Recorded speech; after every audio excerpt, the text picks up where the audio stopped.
Perry, and I will be recording my speech for Levesque Community College. I am doing a defining moment speech about my grandpa's passing and how it has changed my life. So my grandpa has passed away in 2020 around Thanksgiving.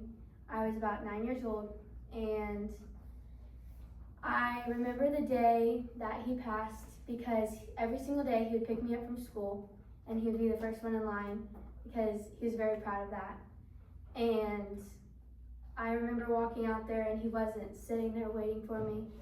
And my dad picked me up and it was kind of strange, and then he ended up telling me what happened, and it was very, very sad. So after that, it kind of all changed and everything it was kind of different after that. But my grandpa always helped everybody out, and he wanted to make everybody happy. And there was this guy who he didn't know. One day when he was driving around town, he picked him up on the side of the road and asked him if he needed help and wanted to help him out. So he gave him $100, told him to go get anything he needed to get clean and get ready to go work for that day. And every day he would call him and tell him before he would pick him up that he needed to shower, eat, everything like that. And my grandpa made sure he did all that. And one day he came to the door and gave us money and was like, "Hey, give this to your grandpa and tell him that that's for thanking him for helping him out along the way." And we didn't know who it was, so we got really scared and we went and hid in the closet. And so after that, we called him Scary Larry. And that was pretty funny. But after that, he wasn't scary anymore because we were around him more. But after he passed, and Larry still has called to this day asking "Hey, do you need anything? We can help you out," whatever. So he still is in touch because of my grandpa.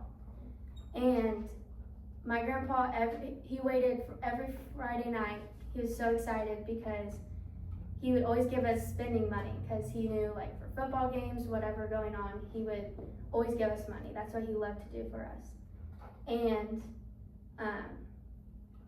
he would always like to brag about all of the grandkids and make sure everybody knew how proud of us he was and how much he loved us and stuff. And he just brought so much joy every single day. And every day you'd walk up to the house, you'd see him sitting on the front porch, drinking his coffee, drinking whatever. He sat in the same chair every single day. And he ended up getting really, really sick, and we didn't really know why, and he couldn't leave the house, couldn't do anything, so it was very unusual. So he knew it was pretty bad. And he was supposed to go to the doctor the next day and ended up passing that morning. And so he had 2 New Year's surgeries. One didn't go as planned, so it ended up not working, but he still stayed strong throughout that whole process. He used to drive around town every day in his little black truck, and our little Chihuahua dog would hang out the window, so everybody knew who he was, and they still know Bella to this day. He'd blare his music as loud as he possibly could so that everybody in the whole entire neighborhood could hear him.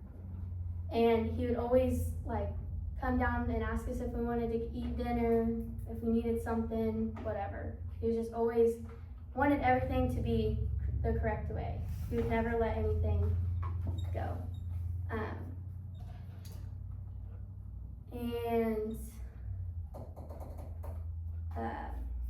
When he did pass away, the amount of people that came down to the house after, it was really, really crazy because he just knew everybody, so everybody wanted to come. And my quote that I would use for my speech is, "A grandfather is someone with silver in his hair and gold in his heart." I think that really fits this speech. And thank you for watching my speech and listening.